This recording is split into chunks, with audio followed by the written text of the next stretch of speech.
নমস্কার, আমি অরিজিৎ খাড়া। আজকে যে বিষয় নিয়ে তোমাদের মাঝে উপস্থিত হয়েছি সেটা হচ্ছে এশিয়া নির্ভর জিকে নিয়ে আলোচনা করব। তোমরা এবার এশিয়া রিপোর্টে বিভিন্ন রকমের যে প্রশ্ন উত্তর আসতে পারে, বিভিন্ন কম্পিটিটিভ পরীক্ষায় কীভাবে প্রশ্ন আসছে এশিয়া নির্ভর জিকে, সেটা নিয়ে আলোচনা করব এবং স্কুল এক্সামেও তোমাদের অনেক উপকার হবে যারা স্কুলে পড়াশোনা করছো। তাহলে শুরু করি প্রথমেই যে আজকের যে বিষয় জিকে প্রশ্ন উত্তর পর্ব এশিয়া নির্ভর। কেমন? তো শুরু করছি। প্রথমেই বলি, প্রথমেই যে কোশ্চেনটা তোমাদের মাঝে রাখবো সেটা হচ্ছে এশিয়া শব্দের উৎপত্তি কোন ভাষা থেকে এসেছে এবং এর অর্থ কি। তোমরা বলবে যে হিব্রু ভাষার একটি শব্দ আশু থেকে এশিয়া হয়েছে। তাহলে হিব্রু ভাষার একটি শব্দ আশু থেকে এশিয়া হয়েছে, এর অর্থ হলো উদিত সূর্য। এবং অর্থাৎ আমরা এইভাবে বলতে পারি এশিয়া মহাদেশকে উদিত সূর্যের মহাদেশ আমরা বলতেই পারি। কেমন? তাহলে তোমরা বুঝতেই পারছো এশিয়া শব্দের উৎপত্তি কোথা থেকে এসেছে এবং এর অর্থটা কি। নেক্সট প্রশ্ন আসছি, বিশ্বের মধ্যে সব থেকে বৃহত্তম মহাদেশের নাম কি? অবশ্যই আসবে 7টা মহাদেশের মধ্যে অবশ্যই এশিয়া মহাদেশ। এর ক্ষেত্রফল মোট বিশ্বে যত স্থলভাগ আছে সেই মোট স্থলভাগের 30% এশিয়া মহাদেশেই আছে। ঠিক আছে, এবার নেক্সট কোশ্চেন, এশিয়া মহাদেশ পৃথিবীর কোন গোলার্ধে অবস্থিত? এশিয়া মহাদেশ পৃথিবীর কোন গোলার্ধে অবস্থিত? তোমরা বলবে এশিয়া মহাদেশ পূর্ব এবং উত্তর গোলার্ধে অবস্থিত। সেটা কিভাবে একটু দেখিয়ে দিই। এটা হচ্ছে পৃথিবী গোল। কেমন? 0 ডিগ্রি, এটাকে তোমরা সমান ভাগে ভাগ করো। 0 ডিগ্রি অক্ষাংশ রেখা, যেটাকে আমরা বলছি বিষুব রেখা বা নিরক্ষরেখা। নিরক্ষরেখার উত্তরের গোলার্ধকে আমরা উত্তর গোলার্ধ বলছি, আর নিরক্ষরেখার মানে দক্ষিণে তাকে আমরা বলছি দক্ষিণ গোলার্ধ বলছি। অর্থাৎ নিরক্ষরেখা বা ভূমধ্যরেখা, ভূমিকে দুভাগ করেছে উত্তর আর দক্ষিণে। কেমন? এটা হলো নিরক্ষরেখা, উত্তর এবং দক্ষিণের দুটো গোলার্ধ। আর একটা রেখা আছে যেটা করছে প্রাইম মেডিটেরিয়ান রেখা, সেটাকে মূল মধ্য রেখা বলছি। সেটা হচ্ছে কি পৃথিবীকে পূর্ব পশ্চিমে ভাগ করেছে। এই যে পূর্ব পশ্চিমে ভাগ করেছে, এটা পূর্ব এবং পশ্চিম গোলার্ধের দুটো ভাগে ভাগ করেছে কে? তাহলে কি না ভূমধ্যরেখা বা প্রাইম মিনিস্টার ভূমধ্যরেখা বলছি, মূল মধ্যরেখা সেটা প্রাইম মেডিটেরিয়ান রেখা। কেমন? যেটা দাগিমা রেখা বলছে, সেটাকে দাগিমা রেখা অ্যাকচুয়ালি পৃথিবীকে দুটো ভাগে ভাগ করেছে, একটা পূর্ব একটা পশ্চিম। আর নিরক্ষরেখা উত্তর আর দক্ষিণ গোলার্ধে দুটিতে ভাগ করেছে। এখন আমাদের প্রশ্ন, তাহলে এশিয়া মহাদেশ কোন গোলার্ধে অবস্থান করছে? তোমরা দেখবে এশিয়া মহাদেশ কিন্তু উত্তর গোলার্ধ এবং পূর্ব গোলার্ধে অবস্থান করছে। ঠিক এই জায়গায় এশিয়া মহাদেশ কিন্তু অবস্থান করছে। তাহলে পূর্ব এবং উত্তর গোলার্ধ। ঠিক আছে, আচ্ছা। এবার নেক্সট কোশ্চেন, কোন কোন কাল্পনিক রেখা ইমাজিনারি লাইন এশিয়া মহাদেশের উপর দিয়ে গেছে? কোন কোন কাল্পনিক রেখা এশিয়া মহাদেশের উপর দিয়ে গেছে? এটা একটা খুব গুরুত্বপূর্ণ প্রশ্ন। সেটা তোমরা বলবে 0 ডিগ্রি অক্ষাংশ রেখা, যেটাকে আমরা বললাম নিরক্ষরেখা, সেটা এশিয়া মহাদেশের উপর দিয়ে গেছে। এই যে 0 ডিগ্রি অক্ষাংশ রেখা, 0 ডিগ্রি অক্ষাংশ রেখা বা নিরক্ষরেখা বলতে পারো বা বিষুব রেখা, 0 ডিগ্রি নিরক্ষরেখা, সেটা এশিয়া মহাদেশের উপর দিয়ে গেছে। আর একটা রেখা 23.5 ডিগ্রি অক্ষাংশ উত্তর অক্ষাংশ রেখা, যেটার নাম হচ্ছে কর্কটক্রান্তি রেখা, এশিয়া মহাদেশের, এটা কর্কটক্রান্তি রেখা এশিয়া মহাদেশের উপর দিয়ে গেছে। ঠিক আছে, আর একটি রেখা আর্কটিক সার্কেল, যেটা বলছি 66.5 ডিগ্রি উত্তর অক্ষাংশ রেখা, 66.5 ডিগ্রি উত্তর অক্ষাংশ রেখা, যেটাকে বলছি আর্কটিক সার্কেল। এই হচ্ছে আর্কটিক সার্কেল, সোভিয়েত ইউনিয়ন যেটা আছে এর উপর দিয়ে কিন্তু গেছে 66.5 ডিগ্রি উত্তর অক্ষাংশ রেখা বা আর্কটিক সার্কেল। কেমন? এই 3টে রেখা এশিয়া মহাদেশের উপর দিয়ে গেছে। তাহলে এশিয়া মহাদেশের উপর দিয়ে কি কি রেখা গেছে? না নিরক্ষরেখা, কর্কটক্রান্তি রেখা এবং আর্কটিক সার্কেল। ওকে, এবার নেক্সট প্রশ্ন হচ্ছে, এশিয়ার মধ্যে সব থেকে বড় এবং সব থেকে ছোট দেশটির নাম কি এরিয়া অনুযায়ী? এশিয়ার মধ্যে সব থেকে বড় দেশটির নাম হচ্ছে রাশিয়া। এর ক্ষেত্রফল কত? 1,30,00,000 বর্গ কিলোমিটার এলাকা জুড়ে এর হচ্ছে, এই হচ্ছে রাশিয়ার, এশিয়ার মধ্যে পড়েছে যেটা। কেমন? রাশিয়ার এই ক্ষেত্রফল। রাশিয়া গোটাটাই তুমি ধরবে, সেটাকে এশিয়া এবং ইউরোপের পার্টে পড়েছে মোট। এশিয়াতে সব থেকে 4/3 কিন্তু এর এরিয়াটা পড়েছে এশিয়া মহাদেশে। সেই হিসাবে এশিয়া মহাদেশের মধ্যে সব থেকে বড় দেশ রাশিয়া, আর এশিয়া মহাদেশের মধ্যে সব থেকে ছোট দেশ হবে এই হচ্ছে মালদ্বীপ। কেমন? এই হচ্ছে মালদ্বীপ। কেমন? এই হচ্ছে মালদ্বীপ, সব থেকে ছোট। এর ক্ষেত্রফল এরিয়া অনুযায়ী 300 বর্গ কিলোমিটার। ঠিক আছে, ওকে। এবার নেক্সট কোশ্চেন, এশিয়া তথা বিশ্বের মধ্যে সব থেকে বেশি জনসংখ্যার দেশ কোনটি? এশিয়া তথা বিশ্বের মধ্যে সব থেকে বেশি জনসংখ্যার দেশ কোনটি? তাহলে তোমাদের বলতে হবে জনসংখ্যা পপুলেশন অনুযায়ী কোন দেশ পড়ছে এশিয়ার মধ্যে সব থেকে, এশিয়া তথা বিশ্বের মধ্যে, সেটা হয়ে যাবে চায়না বা চীন। 143,43,93,000 এর হচ্ছে জনসংখ্যা 2020 সালের এই অনুযায়ী। ঠিক আছে, এবার বলি নেক্সট কোশ্চেন, এশিয়ার মধ্যে এরিয়া অনুযায়ী সব থেকে বড় শহর কোনটি এবং কোন দেশে অবস্থিত? এশিয়ার মধ্যে এরিয়া অনুযায়ী সব থেকে বড় শহর চীনের হচ্ছে বেজিং। কেমন? চীন দেশে অবস্থিত, চীনেরই রাজধানী বেজিং। কেমন? এর হচ্ছে ক্ষেত্রফল কত হচ্ছে না 16,808 বর্গ কিলোমিটার এলাকা জুড়ে এই বেজিং শহরের কিন্তু অবস্থান। ঠিক আছে, ক্ষেত্রফল। নেক্সট কোশ্চেন, এশিয়া তথা বিশ্বের মধ্যে জনসংখ্যার দিক থেকে সবচেয়ে বড় শহরের নাম কি? জনসংখ্যার দিক দিয়ে এশিয়া তথা বিশ্বের মধ্যে জনসংখ্যার দিক থেকে সবচেয়ে বড় শহরের নাম কি হবে? তাহলে শহরের হবে টোকিও, জাপানের টোকিও। কেমন? সব থেকে বড় মেট্রোপলিটন সিটি জনসংখ্যার দিক থেকে। কত লোক সংখ্যা? 3,08,00,000 এর হচ্ছে জনসংখ্যা। ঠিক আছে, নেক্সট, এশিয়া তথা বিশ্বের মধ্যে সবচেয়ে লবণাক্ততাযুক্ত গভীর হ্রদের নাম। গভীর যে হ্রদ, লেক, সেই নাম কি? এশিয়া তথা বিশ্বের মধ্যে সবচেয়ে বড়, সেটা হবে কিন্তু ডেড সি, গভীরতার দিক দিয়ে। কেমন? ডেড সি অর্থাৎ মৃত সাগর। এর যে লবণতার মাত্রা, যেটা স্যালিনিটি বলছি, 280 মিলিগ্রাম। 1000 মিলিগ্রামের মধ্যে 280 মিলিগ্রাম হচ্ছে এর লবণের অনুপাত। ঠিক আছে, এবার এতে বলেছি গভীরতম কত, সি লেভেল থেকে যেটি ধরে নিই 430 মিটার নিচে কিন্তু এর অবস্থান, সেই জন্যেই একে বলছে গভীরতম হ্রদ। ওকে, নেক্সট কোশ্চেন, এশিয়া তথা বিশ্বের মধ্যে সব থেকে বড় স্থলবদ্ধ হ্রদের নাম কি? এশিয়া তথা বিশ্বের মধ্যে সব থেকে বড় স্থলবদ্ধ হ্রদ কি হবে না কাস্পিয়ান সাগর। এবার তোমরা বলবে হ্রদ তো স্থলবদ্ধই হয়, একটু স্থলবদ্ধ দিয়েছে না তোমাদের একটু করে দেওয়ার জন্য, কেমন, যাতে তোমরা একটু ডিসব্যালেন্স হয়ে যাও। লেক কোথায় হবে? লেক তখনই বলবো যে একটা জলের বডি যদি তারা স্থল দ্বারা চতুর্দিক পরিবেষ্টিত থাকে তবেই তো তাকে লেক বলি।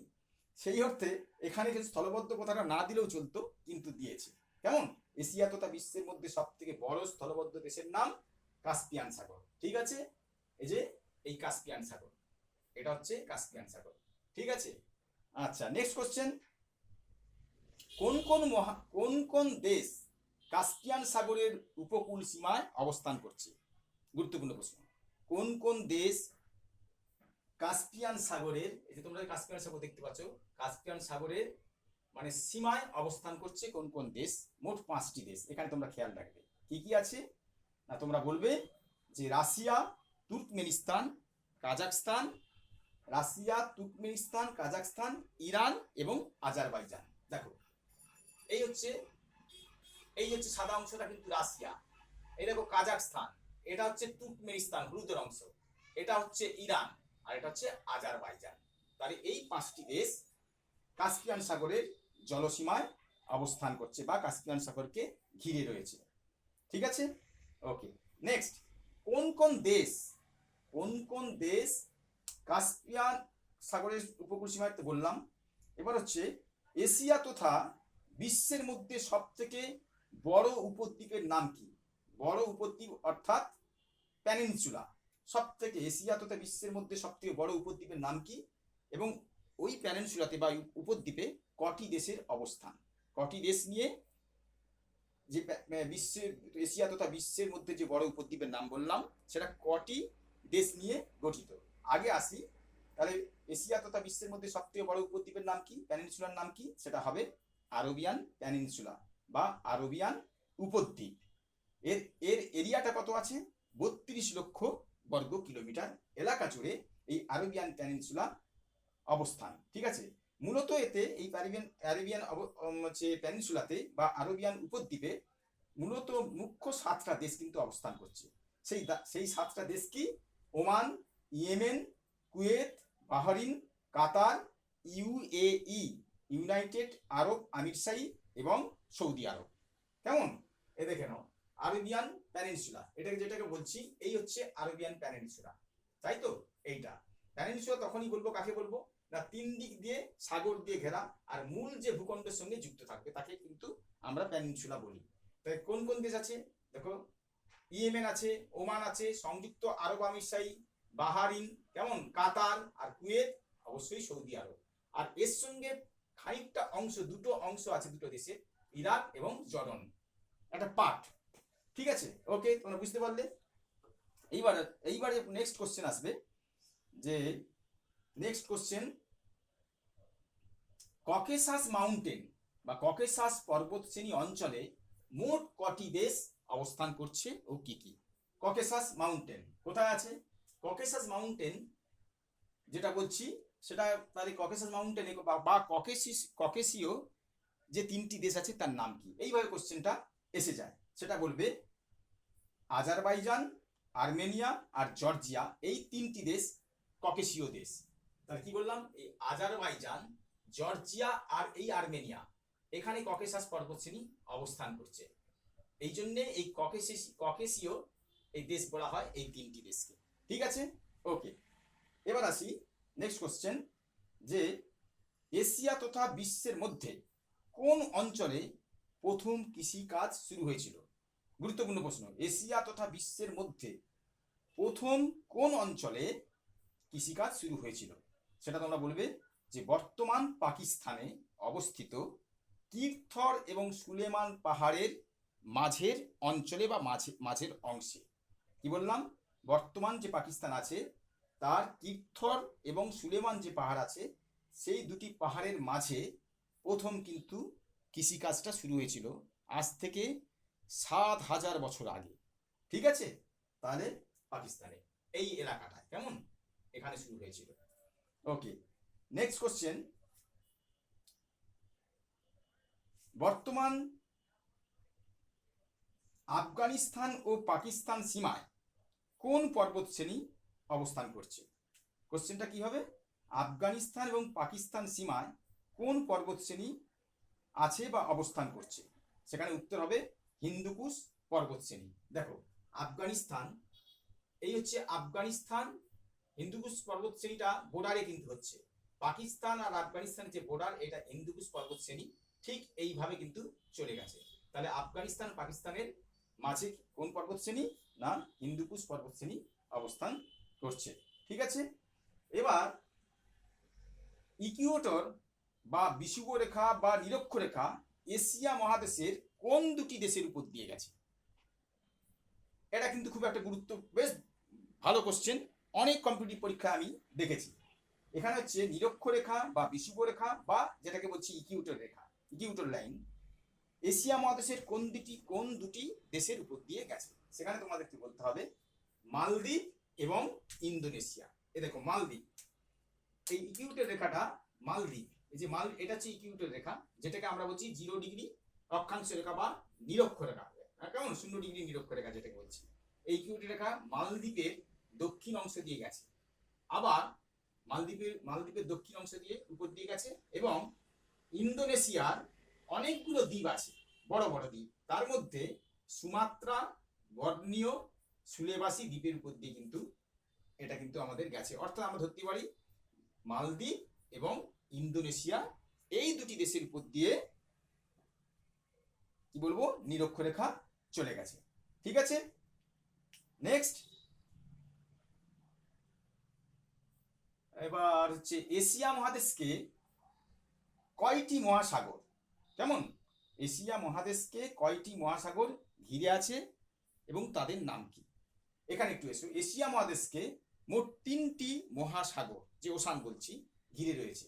এশিয়া মহাদেশের উত্তরে আর্কটিক ওশান, যেটাকে আমরা বলছি সুমেরু মহাসাগর, আর এশিয়া মহাদেশের পূর্বে প্যাসিফিক ওশান, যেটাকে আমরা বলছি প্রশান্ত মহাসাগর। আর এশিয়া মহাদেশের দক্ষিণে ইন্ডিয়ান ওশান, যেটাকে বলছি ভারত মহাসাগর। তাহলে 3টি মহাসাগর কি, আর্কটিক ওশান, প্যাসিফিক ওশান এবং ইন্ডিয়ান ওশান। কেমন, এই 3টি মহাসাগর এশিয়া মহাদেশকে ঘিরে ঘিরে রয়েছে। নেক্সট কোশ্চেন, এশিয়া ও ইউরোপের সীমা নির্ধারণ করতে যে কাল্পনিক রেখা টানা হয়েছে তাদের নাম কি? অর্থাৎ আমি বলতে চাচ্ছি এশিয়া এবং ইউরোপকে আলাদা করেছে যে সীমা, তাদের নাম কি? এশিয়া এবং ইউরোপকে আলাদা করেছে, সেই সীমাগুলো কি হবে? তা তোমাদের ওই আলোচনায় বলেছিলাম, সেটা উত্তরটা হবে ইউরাল পর্বত। এই হচ্ছে ইউরাল পর্বত। কেমন, কাস্পিয়ান, ইউরাল নদী, কাস্পিয়ান সাগর, ককেশাস পর্বত এবং এই হচ্ছে ভূমধ্য সাগর বা মেডিটেরিয়ান সি। তাহলে কি উত্তরটা হবে? এশিয়া এবং ইউরোপকে আলাদা করেছে যে কাল্পনিক রেখা, সেই রেখাগুলির নাম হলো ইউরাল পর্বত শ্রেণী, ক্যাস্পিয়ান সাগর, ককেশাস পর্বত শ্রেণী, কৃষ্ণ সাগর যেটাকে বলছি ব্ল্যাক সি এবং ভূমধ্য সাগর। ঠিক আছে, ওকে। এবার এসো নেক্সট কোশ্চেন, এশিয়া এবং ওশিয়ানিয়া মহাদেশের মধ্যে সীমা নির্ধারণ করছে বা বাউন্ডারি করছে কে? এটা হলো এশিয়া এবং ইউরোপ। এবার আসছি এশিয়া এবং, এখানটা আসবে এশিয়া এবং হচ্ছে এখানটা ঠিক চলে আসবে এশিয়া। আমি যদি এইভাবে দেখিয়ে যাই, এশিয়া এবং ওশিয়ানিয়া গ্রুপ, যেটা হচ্ছে অস্ট্রেলিয়া মহাদেশ, ওশিয়ানিয়া গ্রুপের আন্ডারে পড়েছে। সেখানে সীমা নির্ধারণ করছে এশিয়ার সঙ্গে ওশিয়ানিয়া, নিউগিনি এবং এই আরাফুরা সাগর। নিউগিনি এবং এই আরাফুরা সাগর এরা কিন্তু সীমা নির্ধারণ করছে। ওকে, নেক্সট কোশ্চেন আসবে এবার, যে এশিয়া ও আফ্রিকার মধ্যে সীমা নির্ধারণ করছে কে? এশিয়া, এবার আসবে এশিয়া এবং আফ্রিকার মধ্যে সীমা নির্ধারণ করছে বা বাউন্ডারিটা এশিয়া এবং আফ্রিকার মধ্যে, এশিয়াকে আফ্রিকা থেকে আলাদা করছে যে সীমা, সেটা কি হবে? সেটা হবে সুয়েজ ক্যানাল, সুয়েজ উপসাগর এবং লোহিত সাগর। এই সুয়েজ ক্যানাল, তাহলে আলাদা করছে কে? ঠিক দেখো এখানটা, এশিয়াকে আফ্রিকা থেকে আলাদা করছে, সেটা দেখো কে কে করছে? এই হচ্ছে লোহিত সাগর, এটা হচ্ছে সুয়েজ উপসাগর বা গলফ অফ সুয়েজ। আর এখান থেকে খাল কাটা হয়েছে, যেটা ভূমধ্য সাগরের সঙ্গে যুক্ত করা হয়েছে, সুয়েজ ক্যানেল বা সুয়েজ খাল। তাহলে সুয়েজ খাল, সুয়েজ উপসাগর এবং লোহিত সাগর, যেটা রেড সি বলছি, এইগুলি কিন্তু এশিয়াকে আফ্রিকা থেকে আলাদা করেছে বা এটা সীমা নির্ধারণ করেছে। ওকে, আচ্ছা। এইবার নেক্সট কোশ্চেন, সুয়েজ খালের রাজনৈতিক অধিকার কার আছে? এখানে একটু বলে দিতে হবে, সুয়েজ খালের রাজনৈতিক অধিকার মিশরের। কেমন, এবার বলি, নিম্ন উল্লেখিত কোন রেখা, এইভাবে কোশ্চেনগুলো আসে, দেওয়া থাকবে যে নিম্নে উল্লেখিত কোন রেখা এশিয়া মহাদেশের উপর দিয়ে যায়নি? সেটা কিন্তু তোমাদের মনে রাখতে হবে যে মকর কান্তি রেখা, 23.5 ডিগ্রি দক্ষিণ অক্ষাংশ রেখা, সেটাকেই আমরা বলছি মকর কান্তি রেখা। আরো অনেক রেখার নাম থাকবে, কিন্তু তোমাদের মনে রাখতে হবে যে মকর কান্তি রেখা এশিয়া মহাদেশের উপর দিয়ে কিন্তু যায়নি। ঠিক আছে, কেমন? এবার নেক্সট কোশ্চেন হচ্ছে,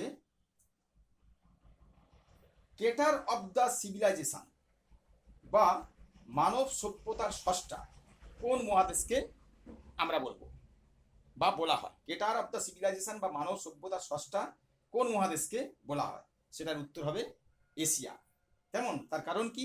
এশিয়া মহাদেশে কিন্তু প্রথম সভ্যতার শুরু হয়েছিল, যেমন কি হরপ্পা মহেঞ্জোদারো সভ্যতা, কেমন, মেসোপটেমিয়া সভ্যতা, হোয়াংহো সভ্যতা, এই যে সভ্যতাগুলো এশিয়াতেই কিন্তু প্রথম শুরু হয়। সেই জন্যে সভ্যতার শুরু এশিয়া মহাদেশকে বলা হয়। সেই জন্যে ক্রেটার অফ দ্য সিভিলাইজেশন কোন মহাদেশকে বলছি না? এশিয়া মহাদেশকে বলছি।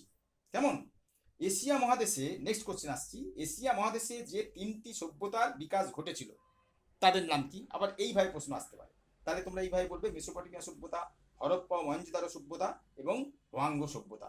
কেমন, নেক্সট কোশ্চেন হচ্ছে, এশিয়া মহাদেশের মধ্যে নিরক্ষরেখার সবচেয়ে কাছের রাজধানী শহরের নাম কি? খুব ইম্পর্টেন্ট এটা। এশিয়া মহাদেশের মধ্যে নিরক্ষরেখার সবচেয়ে কাছের রাজধানী শহরের নাম কি? তোমরা তো আগেই বলেছি নিরক্ষরেখা এশিয়া মহাদেশের দুটি দেশের উপর দিয়ে গেছে, মালদ্বীপ এবং ইন্দোনেশিয়া। কেমন? এখানে তোমরা হয়তো বলে থাকবে তাহলে মালদ্বীপের রাজধানী মালে আর ইন্দোনেশিয়ার রাজধানী জাকার্তা, যেটা হচ্ছে জাভা দ্বীপে অবস্থান করছে।